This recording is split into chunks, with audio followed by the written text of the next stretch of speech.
Hi, John Velie, CEO of OnlineVisas. I'm here with another episode of Immigration Solutions during the coronavirus. It is April 27th, 2020. It's Monday, and a couple of new details on the coronavirus. Got some updates on immigration. I got some good news on immigration. I'm excited to tell you that. Haven't decided whether to give you the good news or the bad news. So let me just flip through my notes here and get to our stats. We like to do the stats.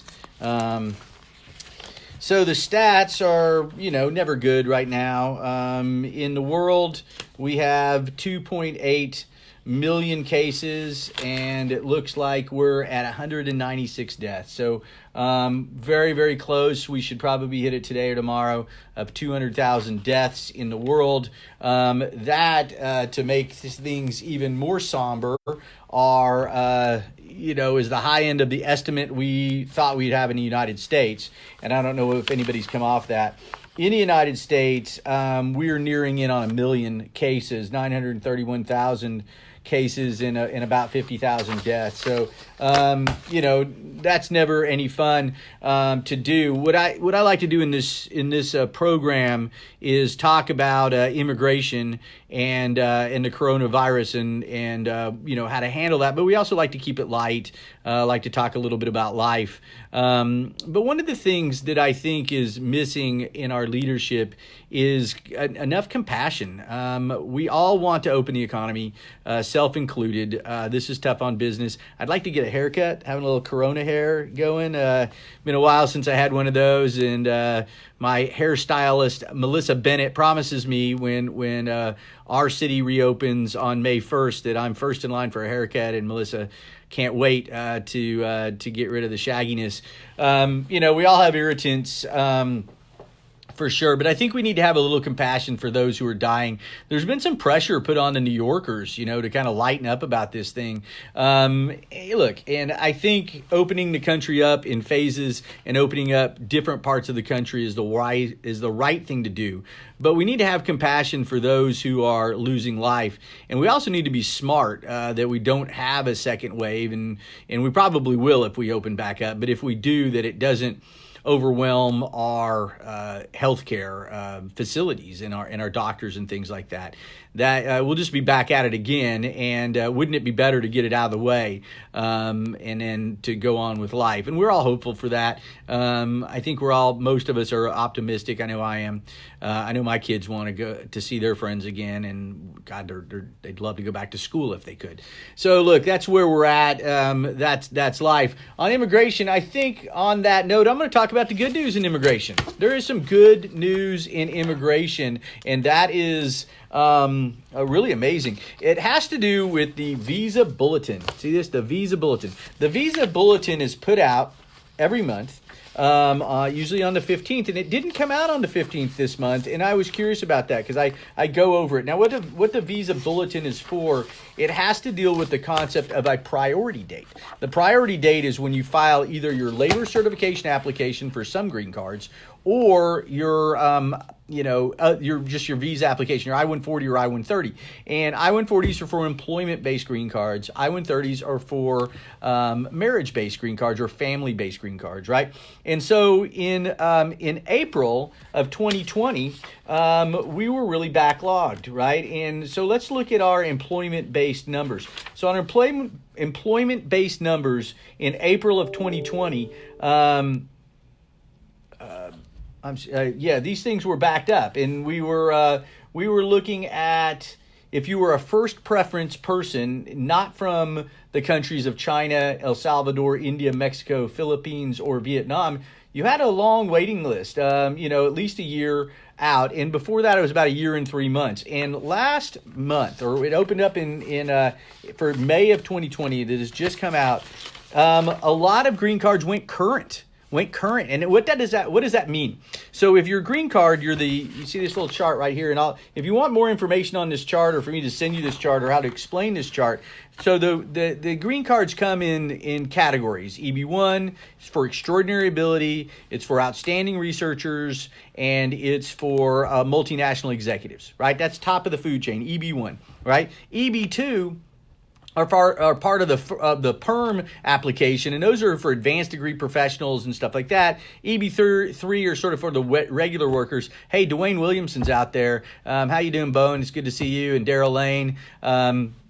Welcome, my friends. We're talking about immigration. We're talking about the good news of immigration is they've updated and sped up the deadlines for people to file their adjustment of status elements of their green card, meaning that if they've got the approval of the I-140, then they can now file the premium, they can now file the adjustment of status, which means they're really close. And if you want to file an EB1 today, you could probably get your green card within a year, maybe even faster. And in some cases, we've gotten them approved as quick as 4 months, never any faster than that. But a lot of them sit in a 6-month range, sometimes 8 months, 9 months, you know, but and I tell people to settle in for a year. But really, really great news in immigration that the priority dates have become current for EB1s, for all chargeabilities except for the other ones. And the really great thing, my friends from Vietnam, Vietnam no longer has its own category, meaning it's with the rest of the world. So Vietnamese folks, along with the rest of the world except for China, El Salvador, Guatemala, and Honduras, the Central American countries, India, Mexico, and the Philippines, you're now with the rest of the world, Vietnam, and you are current for EB1s for the rest of the world. You're current for EB2s. You're current for EB4s, and you're current for EB5s, both regional centers and for non-regional centers. That's huge. And Vietnam, which was backlogged up on its investor visa, the EB5, no longer in that category, right? If you're a Vietnamese EB5 investor, and I'm talking to my friend Tuan Ku, that talks to folks like this. I'm talking to Freddie. I'm talking to all sorts of my friends from Vietnam, Holly Nguyen. You guys can have your folks apply for the EB5 and get green cards now, and get here a lot quicker. If they're in the United States, that's a huge, huge thing. Green cards out of the United States, except for EB5s for employment base, can't be filed for 60 days, but green cards in the United States can. Just talked with my good friends at the Arizona Diamondbacks, baseball team that I work with, and really good news for them. They got a couple players that might be able to apply for that now, and with the delayed season, this could really work out well for them. And it might be for you or somebody you know. So good news from immigration on that. Just in 1 month, they've sped up the green card process for a number of the visas by a year. Let's look at the other places. India's EB5 EB1 is at March 15th, 2017. So we're looking at about 3-year backlog on their EB1s. The EB2s are still really late. EB2s are actually longer than EB3s. The EB2s are advanced degree professionals. Those are still 2009. And let's see what they were a year ago. They still may be in place there. India sped up 2 years on the EB1. All right, good news for the Extraordinary Ability Indians. They are 2 years quicker. That was at 2015. So from 5 years to it looks like 3 years if you kind of look at it that way. The EB2 stayed at 2009, and the EB3 sped up by a year to 2010 from 2009. From Mexico, you're current on EB1s. Philippines, you're current on EB1s. El Salvador, you're current on EB1s and EB2s, both of those. Mexico and Philippines, also EB2s, also current. That's great news for advanced degree professionals in those sectors. EB3s are 2019, so that's a 2-year jump for them. India at 2010. But the EB5s are still current for Indians, Mexicans, Filipinos, Vietnamese. All those guys can invest. The only folks that are slowed on the EB5 is China. It's still 5 years out on December 15th. And we may see that speed up as we need more investment visa. If you're going to ask me, why do we have deadlines on green cards? I just don't get that, right? Especially on investor green cards when we have so much money that is borrowed out there. Now, the investor green card, the EB5, by the way, that's where if you invest a certain amount of money, it used to be $500,000 in certain areas and $1 million in others, and that jumped up for no real reason to 1.8. Well, there are reasons. There's always reasons, but I don't think a valid reason to 900,000 in temporary employment areas. That's either a rural or a high unemployment area. And then 1.8 million for regular investors, but still these really big backlogs, right? and really big backlogs on how to invest in those for that investment money. Now, we are borrowing a lot of money from around the world, right? We have a lot of debt to China. We have a lot of debt to the Middle East, and a lot of debt to a lot of places, right? It is crippling debt. So why do we have a government that is making it hard for someone to invest into an American company with they have to create 10 jobs for Americans when we have the highest unemployment we ever have? If you have a congressman, and you do, if you have a senator, and you have 2 of those, give them a call and say, remove this silly governmental intrusion on us bringing in capital to the United States to invest in American companies. They should be given in these green cards in 2 weeks or 2 months, or, people got to move their lives, but they shouldn't have to wait 5 years from China to have to bring that money in, right? If it's going to be a good deal for the investor and investees. That's my opinion. I see Greg Singleton's out there and David Byrne. Greg Singleton, I have no song. Upender Reddy, good to see you. Mr. Reddy, owner of an Indian cricket team. We had a great time with Upender in India and Hyderabad with my friend Randy Dittman and the Reverend Jim Jones, watching India beat Pakistan on the last ball. Guy knocked it out of the yard, and everybody there was very happy. I think Upender and my friend Sheshi Kanaparthi bought some drinks, not just for us, but everybody in the bar. That was a great day.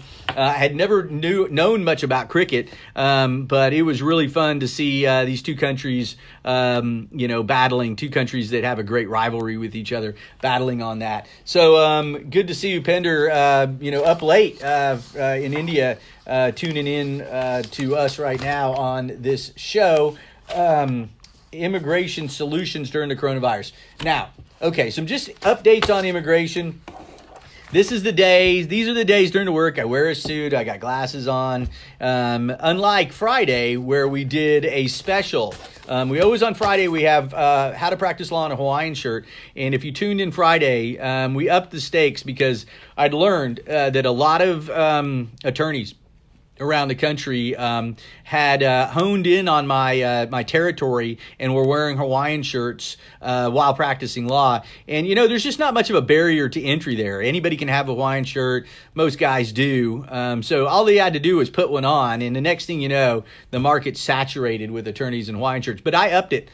Big time. Me and my buddy Kelso, we went longboarding. And so I practiced law in a Hawaiian shirt on a longboard. And I longboarded down the OU parking garage, we call Mount Owen, a couple of times while wearing a Hawaiian shirt, and one time while speaking into a cell phone doing this show. So if you want to check that out, you can go to YouTube and see that death-defying act. Very scary. You may not want to have the children around for that. We should put some viewer discretion on that because it might really scare them. They could be very frightened for a number of reasons. But one, just how scary it is to ride a longboard down a parking garage while doing a show. So if you're up to that, check it out. It's no Joe Exotic. I can't go that far. I have a wife, so I can't take on a number of husbands, and she has all her teeth, and that's a benefit. Now, it might not be good for television, but I like a spouse with teeth. It's not the most popular thing in Oklahoma. Oklahoma has a good case of summer teeth. We're very proud of that. Some are here, some are there, some are missing. But my spouse has all of her teeth. She has no tattoos. I don't have a Fu Manchu mustache, and although I had a mullet, I have to admit I had a mullet, but I had a mullet before they were called mullets. And I think that means they're still cool. I mean, I think once they became mullets, if you continued to have it and everybody made fun of you, then, that's your own thing, right? But I had a Sirius in the front, party in the back, and I wasn't alone. A lot of the hockey players, soccer players, lots of rugby players, especially on my team in Oklahoma, I think we were all styling that scenario. Some of us even had rat tails. I don't know if you remember rat tails, but those never came back. But mullets have come back, and they've come back in a high proportionate of people in Oklahoma of distinguished reputation. So not, there's some everyday guys with mullets, don't get me wrong, but the high profile guys with mullets are really interesting. Number one, there's Joe Exotic. Number two, Mike Gundy, head coach of the Oklahoma State Cowboys. And number three, Blake Shelton, the country western singer, had his hair cut into a mullet by his rock and roll wife, Gwen Stefani, on the Jimmy Kimmel Show. So that's 3 people with mullets in Oklahoma out of, a state of only 3 million people. So the proportion of the fittest Oklahomans with mullets is really, really high. That's what's going on. I see Vince Jobo's out there, and Andrew Lowe and Jessica Miller Merrill, good friend from the HR world, is there. Thanks for tuning in, guys. I'm talking about immigration solutions during the coronavirus, and a couple of things that are pretty interesting. Okay, so last week we talked in depth about the Presidential Proclamation and who that impacted and who it didn't impact, right? So I'll just briefly go over that again. It's really for the stoppage, right, or suspension of certain work-based green card applications if made outside the United States. So what it means is if you have any of the work-based immigration cases for green cards in the United States, you can still file them. And just what we just said, the good news in immigration is you can file them concurrently with your adjustment of status. So that means like about 4 to 7 months, you'll have a work and travel document, right? You don't have to wait and wait and wait. You can have that, and maybe everything's on hold here right now. You'll be able to work and travel shortly. So that's a really, really good thing. So you can file all those. So the Presidential Proclamation, all it stopped was green card applications outside the country. Now, there's other things that have stopped entering the country, right? So we still have travel bans from China. We still have travel bans from Iran. We still have travel bans from the Schengen countries. That's Europe. That's a lot of different countries in Europe, and they included Great Britain in that. So traveling from there, you can't. Now, here's the best piece of advice. Now, the London consulate has some information on all of this, and I'm not going to read everything that they say, but the best piece of information that the consulate says, if you think you're exempted from one of those countries. Now, a lot of these bans are if you went to these countries within 14 days, you're not going to be able to get in, or at best you're going to be quarantined. Call your airline. So if you're wanting to come to the United States, if you have to come to the United States, call your airline and see if you are applicable. That is the best thing you can do. We had run out of a need for travel agents, it seemed like recently, but a travel agent would come in really handy if you're trying to travel right now. And I tell you what, it is really cheap to book a ticket anywhere. I just looked for giggles. I'm not doing it, but it was $43 to fly from my very small airport in Oklahoma to New York City. And I think it was something like $80 to get to other places. It's just really inexpensive to fly if you've got the guts to do it. If you have to come, if you have emergency situations, there's a number of exceptions on people who can travel into the United States. For example, individuals working in farming or agriculture who must travel between the United States and Canada in furtherance of such work, individuals for traveling for emergency response and public health purposes, government officials or emergency responders in the United States to support federal, state, local, tribal, or territorial governments to respond to COVID. Individuals engaged in lawful cross-border trade, that's like truck drivers supporting movement of cargo between the U.S. and Canada.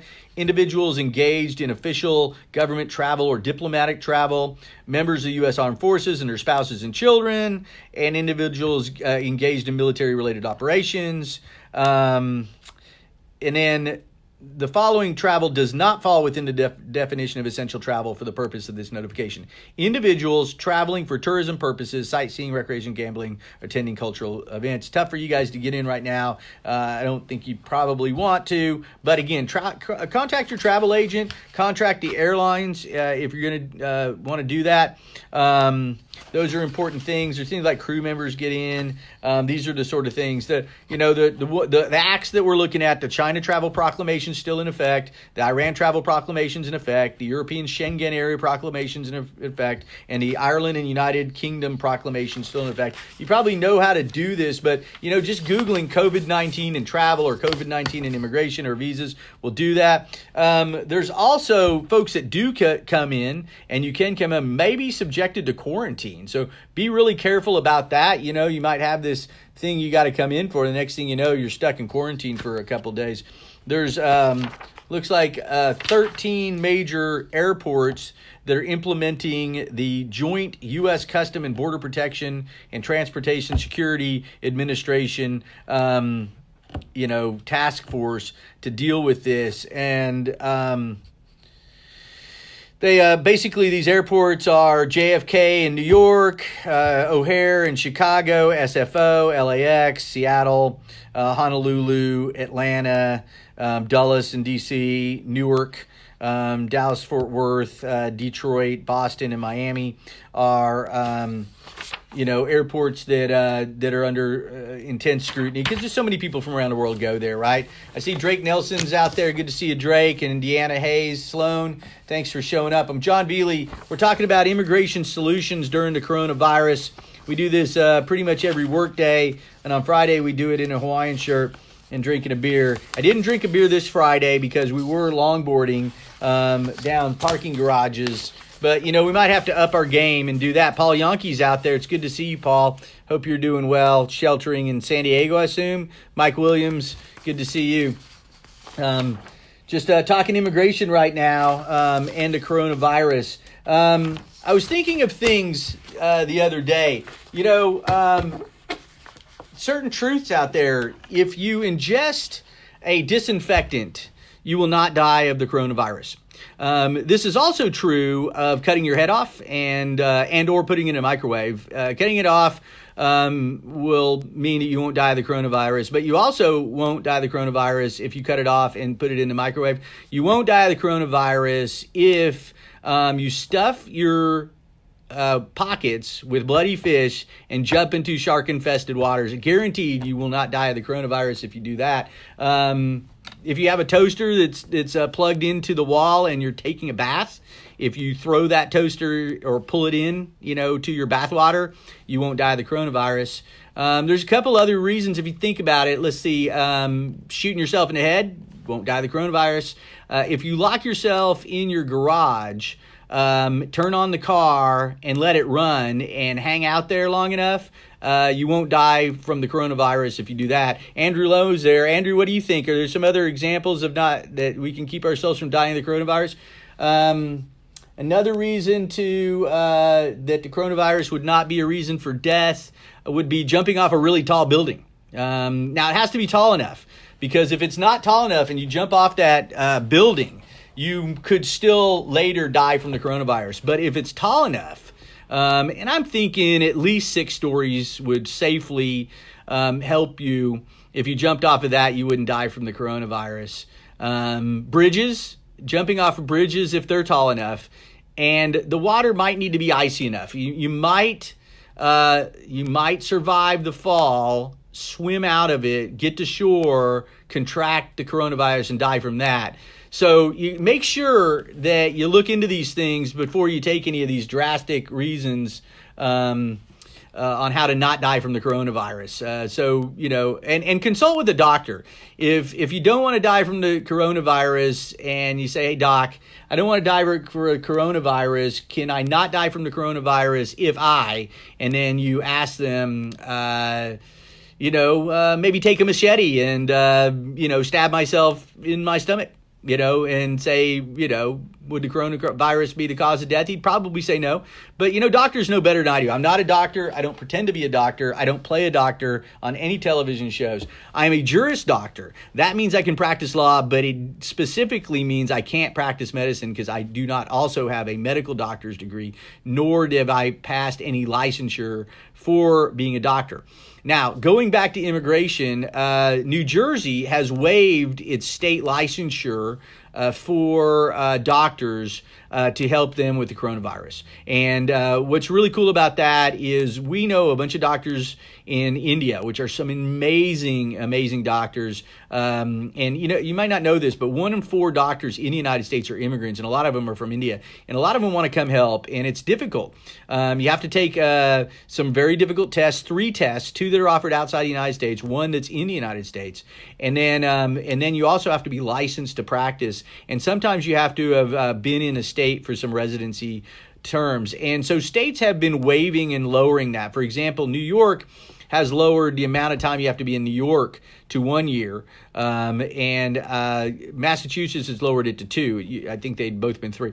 New Jersey has waived that completely, and so if you're otherwise legal to be in the United States, and the H-1B would be that, you could practice medicine there with a temporary license, and New Jersey is offering that, and we have some doctors that would like to come over there. So if any of you guys have contacts in New Jersey, Nevada's also made the same rule so far. We may see some other states do this, sort of readied for California to do that with its high population and need for doctors, but keep an eye out on that if you have any there. Ana Klueva's watching, the extraordinary ability professor from the University of Houston, Clear Lake, that has a great class that she teaches on social media. A lot of people don't know this, but Ana was one of the first professors to ever create a curriculum for social media, and she has been a great ally of ours, and it's always good to see Ana out there. John Velie, I'm talking about immigration solutions during the coronavirus, and we're sidetracked from time to time. We talk about some other things.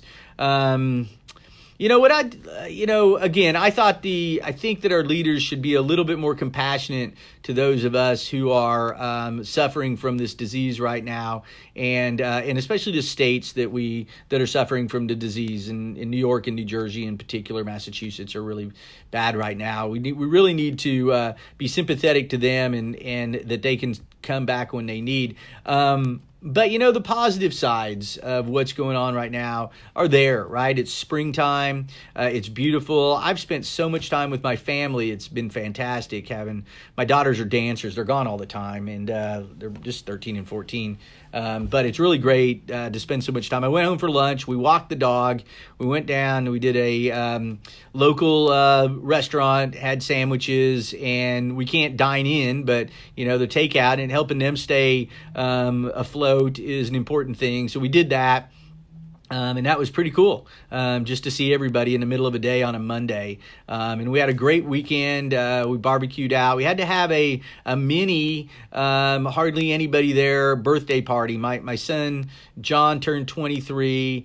He brought over his significant other, and Chloe will turn 15 next week. And so we did a combined birthday party with about 8 people, and, the neighbors and a couple of people close to us in the family. We have a big family, 6 kids, so not too many people else could go there. So we cooked some shish kebabs on the grill, and it was just a brilliant weekend. Beautiful day to be out. Kids got in the hot tub and had a little fun. So, I hope you're making the most of your sheltering in place. I know it's getting crazy. We saw Spain opened up for 1 hour of play for children. They were going to make them have to have a purpose to go out, but they decided in their wisdom that they could just have a nonsensical hour to go out as long as it was within a mile of your house, and just romp around. And seeing some videos of those great European cities with their great old architecture, and kids just getting out for the first time was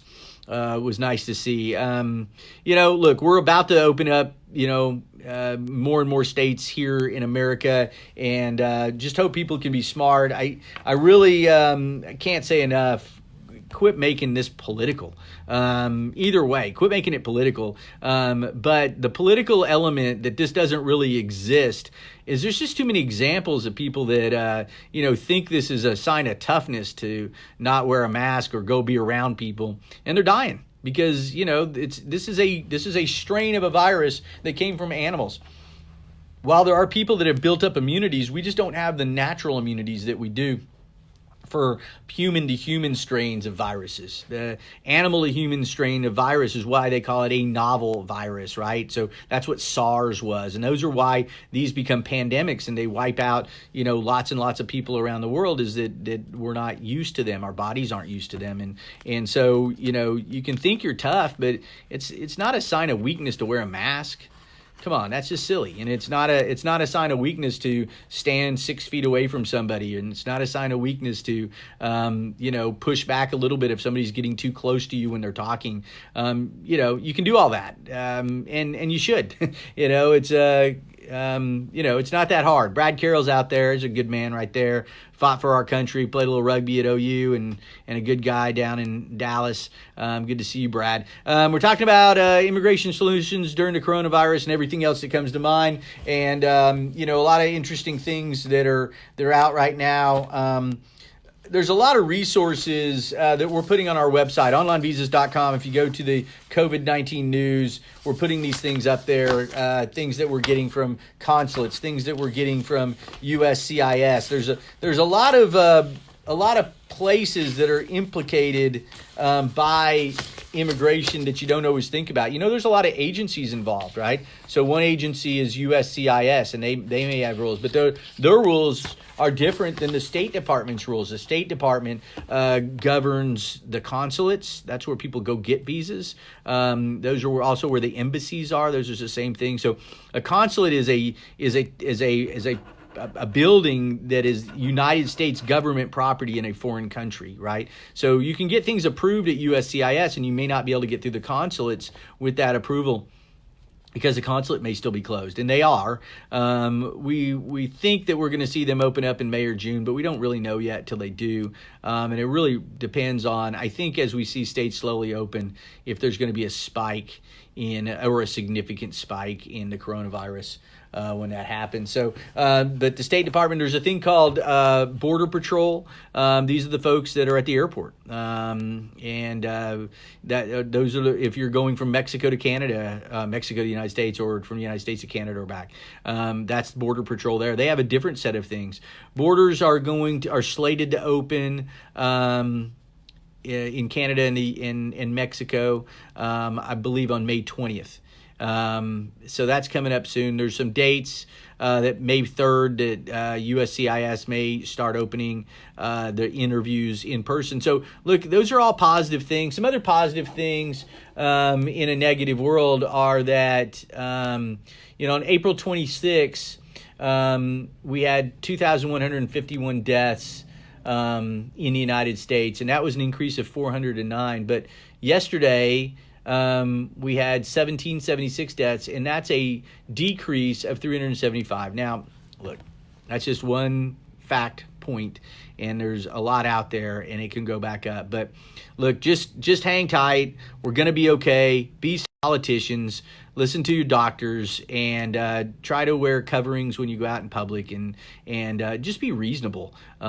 People that are being unreasonable right now are really going to feel bad about that if they got somebody sick, or if they got sick, or if they got sick and passed. Obviously, they won't feel bad, but those around them will. And we've seen a couple of people that have gone online on Facebook and have talked about, how you need to do that. Now they're no longer with us, and their families are distraught, and they're sharing these Facebook posts as warnings, right? So, be smart. Anyway, I'll call it a day. It's John Velie, CEO of OnlineVisas. We are providing immigration solutions during the coronavirus. You can check us out on OnlineVisas.com. You can schedule a strategy meeting. You can PM me on Facebook. Please like and share us on YouTube. We're getting a lot of those. This will be our, I think we're nearing 100 videos now of various different things, and that's a pretty cool number. And could use some more subscribers. So help us out and spread the word, and take care, all y'all. Take care.